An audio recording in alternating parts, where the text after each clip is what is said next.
traz o princípio da generosidade. Essa seção 6, né, em 2 capítulos, vai tratar sobre liberalidade abundante na pobreza. Então, é um dos aspectos que eu achei muito interessante para nós cristãos, né? Que Ellen White, ela vai nos instigar e vai nos exortar neste capítulo, né, nós, enquanto cristãos, a esse princípio de generosidade e vai nos recomendar a sermos pessoas liberais em amor, né, em oferta, em fidelidade e entrega, né? Renúncia dos nossos bens. E aqui ele vai falar justamente na situação da pobreza. Ela vem relatando no capítulo inicial, nas primeiras palavras, que o apóstolo Paulo ele se esforçava incansavelmente para poder, né, junto a esses novos cristãos, esses cristãos que estavam convertidos recentemente, para eles terem o desejo justamente pela causa de Deus e estarem, sim, sendo liberais, certo? Então, quando ele falava para os anciãos de Éfeso, ele falava justamente do princípio que está lá em Atos 20:35. Já está aqui, mas eu vou ler na palavra.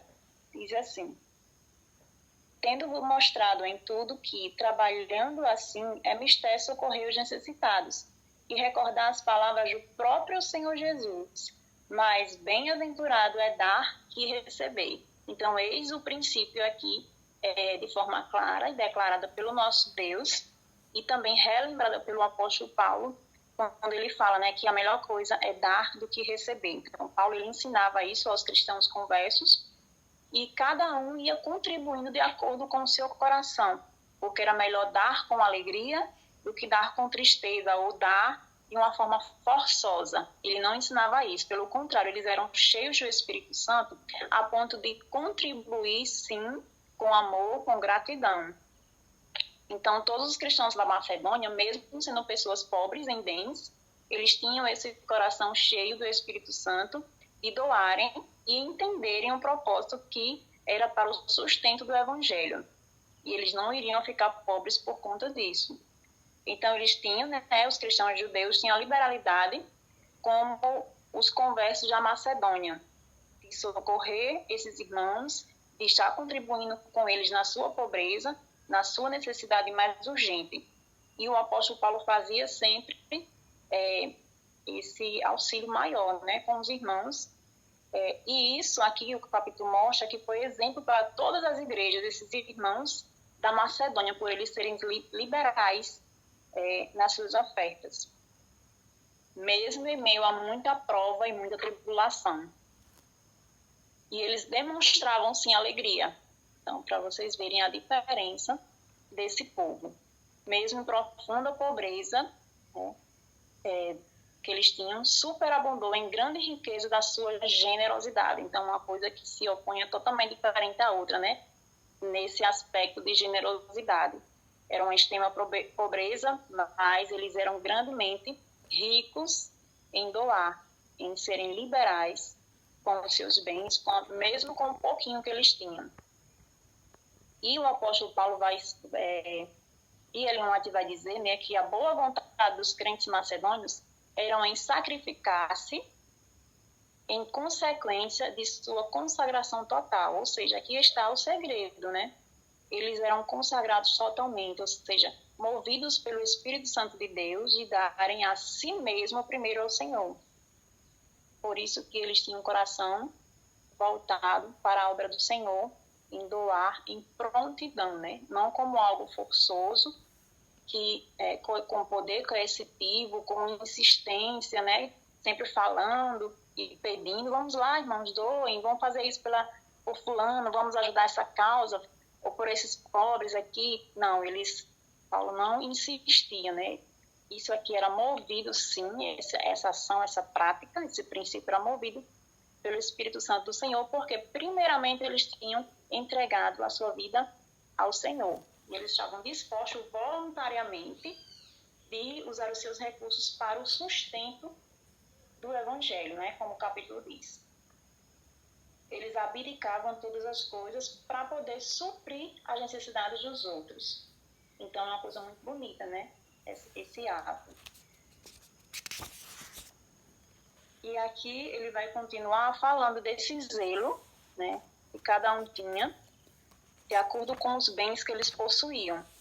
Ainda na página 144, ele fala: porque se há prontidão, a contribuição é aceitável de acordo com aquilo que alguém tem, e não de acordo com o que não tem. Então, eles doavam de acordo com o que eles tinham. Era pouquinho, como eu tinha mencionado anteriormente, mas eles faziam as suas doações, tudo compatível com o que possuíam.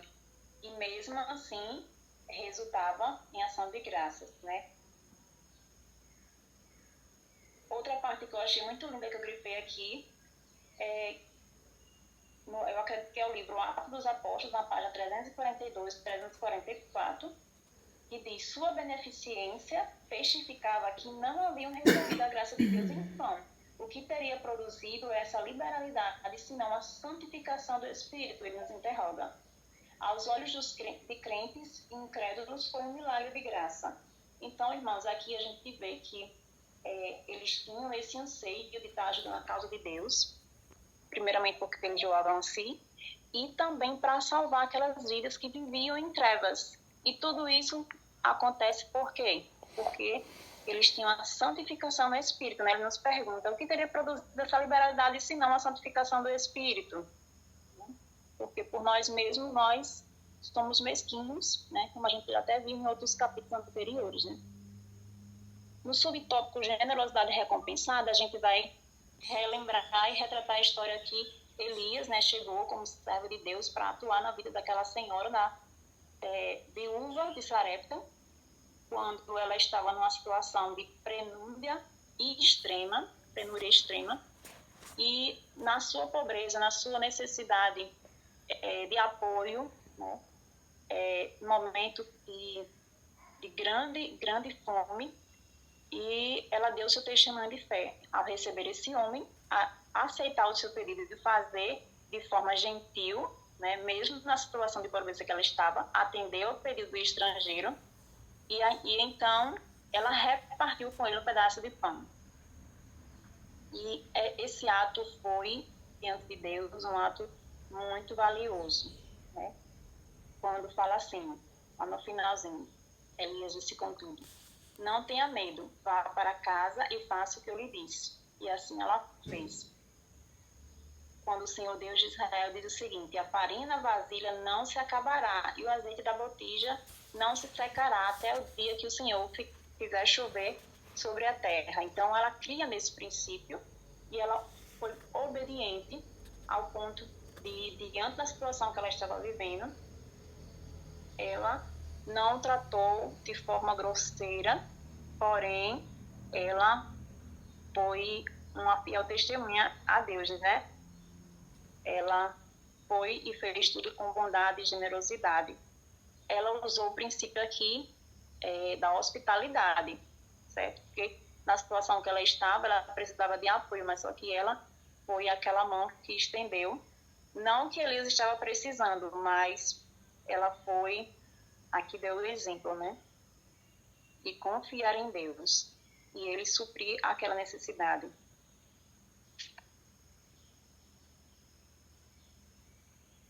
Então, no tempo de prova e de carência, ela foi solidária e também ajudou o que estava necessitado, que é o que nós precisamos sempre fazer.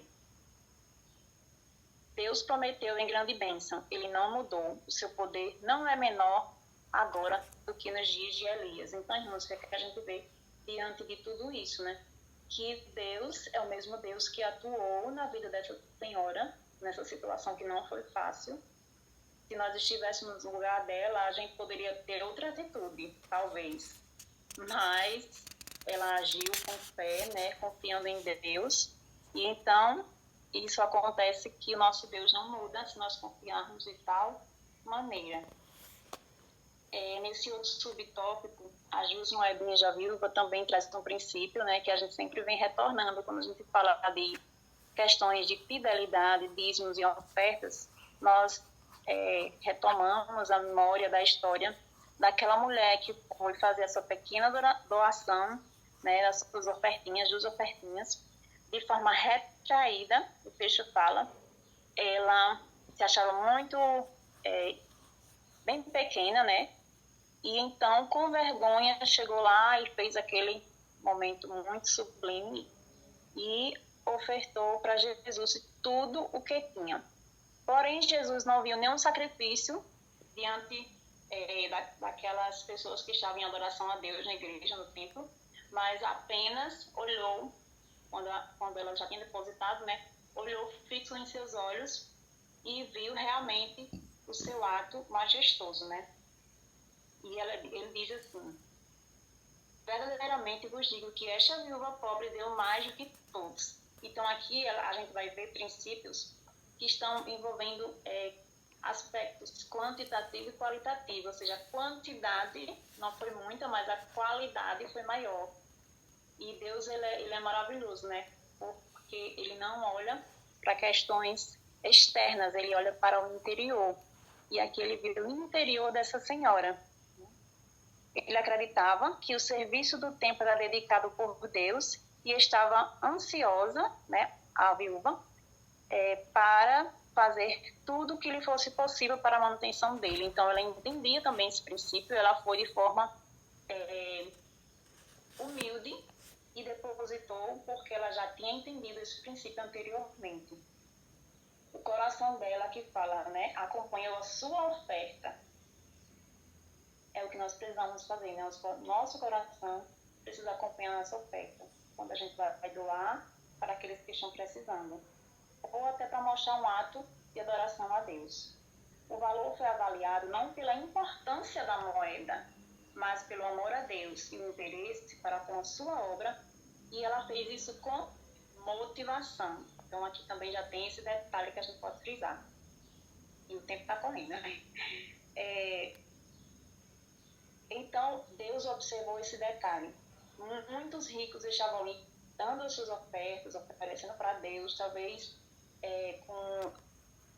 com a questão de serem vistos, honrados, lembrados, mas para Deus isso não foi valioso, não foi importante, né? Porque eles não fizeram com sacrifício, e sim aquela senhora fez com o seu sacrifício e com todo o seu amor, e entendeu sim o que o Senhor fez por ela. Fez de forma motivada. Esses dois últimos subtópicos vai trazer a motivação, que vale mais do que a quantia, e a oferta aceitável de Maria. Então, a gente já vem relembrando, né, esses outros personagens, que traz também a importância desse princípio, e a gente vai trazer aqui esses pequenos detalhes da viúva, né, que vem dizer aqui que é importante, né? Deus considera mais precioso o quê, diante de tudo isso? Os pequenos atos de alegria e as pequenas dádivas, que têm o maior alto valor para Deus. Isso é o que é o mais importante, porque a viúva, ela deu tudo, né? E aqui a gente sabe que são duas viúvas, né? A viúva que deu a sua oferta e a outra viúva que foi a de Sarepta, né? Que é esse detalhe para a gente não confundir. E então aqui ela fala, né, que a viúva pobre, que deu as suas moedinhas, ela se privou de, vamos dizer assim, comprar o seu sustento, porque ela não tinha dinheiro. Aquelas duas moedinhas era tudo dela, mas ela não pensou nem nisso, na sua carência. Ela privou-se de alimento para oferecer aquelas duas moedinhas à causa que amava. Então, tudo que ela fez foi por amor. Isso foi um ato de fé, de coragem e de confiança no nosso Deus. E é um princípio que aqui fala, né? Um princípio de abnegação, de renúncia. E o coração cheio de amor é aqui algo mais valioso para Deus. Então, qualquer coisa que nós, irmãos, né, cristãos, filhos de Deus, possamos fazer, devemos fazer, mesmo de forma simples, mesmo doando pouco, mas devemos fazer de coração. E o Senhor, ele vai abençoar, como a gente vê o princípio, que está lá em Malaquias, né, que ele vai abrir as janelas dos céus e derramar sobre nós bênçãos sem medidas. Não como uma barganha, a gente precisa entender isso, mas como algo que vem do caráter de Deus e como algo que deve ser de forma livre, né, espontânea do nosso coração para fazê-lo. E por fim, é o outro ato maravilhoso, que Maria, em comparação aos outros, né, que estavam ali trazendo ouro, incenso, mirra e tudo mais, outros presentes mais valiosos, vamos dizer assim, a maior dádiva que ela deu, primeiramente a sua disposição, que ela foi escolhida por Deus para servir a Deus, e o próprio Jesus Cristo, né? Ela podia apresentar vários outros tesouros, mas Deus não rejeitou. A mãe de Jesus, ela não foi rejeitada pela insignificância da sua oferta, mas ela fez isso de forma voluntária. E então, essa oferta também foi agradável diante de Deus. Por fim, aqui no finalzinho diz: assim Deus aceitará a nossa dádiva, embora seja pequena, se for melhor que temos e for oferecida por amor a Ele. Então, aqui, o princípio do amor está ligado o princípio da generosidade está ligado ao amor. O que a gente vê nesse capítulo, né? A gente vê que esses personagens, cada um com as suas características específicas, né? Com suas particularidades, como Paulo, né? Que ele se esforçava para mostrar realmente a doutrina correta para os irmãos, né? Para a salvação dessas almas. A viúva de Sarepta, ela foi gentil, ela usou um princípio, vamos dizer, não foi impróprio, mas ela não tinha muitas condições, mas foi bondosa e hospitaleira. A viúva, né, lá do gasofilácio, ela fez o que? Mesmo de forma retraída, assim, sem querer, querendo, ela, com um pouquinho que ela tinha, sua pequena oferta, ela o fez com amor. E Maria, né, ela doou Jesus, que foi o melhor presente, foi a melhor oferta para cada um de nós. Amém? Que nós possamos também refletir sobre esse princípio e sermos liberais, né, sem algo forçoso, para a gente se doar primeiro a Deus e doar tudo aquilo que temos, mesmo sendo pouquinho.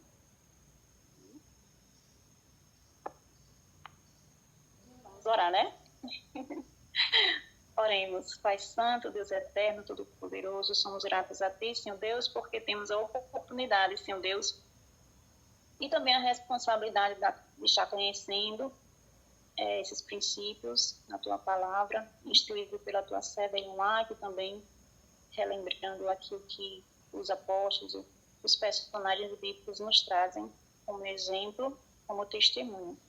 Nós te rogamos, ó Deus, que o Senhor venha colocar o amor em nossos corações, a dedicação, Senhor Deus, à pregação do Evangelho, para salvar muitas vidas que estão em trevas, para que muitas pessoas, Senhor Deus, elas conheçam o Teu nome e não se apeguem aos bens materiais, em sua pobreza, em sua riqueza, independente do estado social em que vivem. Por favor, Senhor, ajuda cada um de nós, perdoa, Senhor Deus, os nossos pecados, se assim não estamos fazendo corretamente, mas que o Senhor venha colocar o poder do Teu Santo Espírito atuando sobre nós, em qualquer situação, em qualquer área na qual estamos precisando. Este é o nosso desejo, Senhor, e a nossa oração, e ajuda também, Senhor Deus, mesmo na pobreza, as pessoas terem esse reconhecimento, né, e esse amor a Deus. Em nome do amor de Jesus, amém.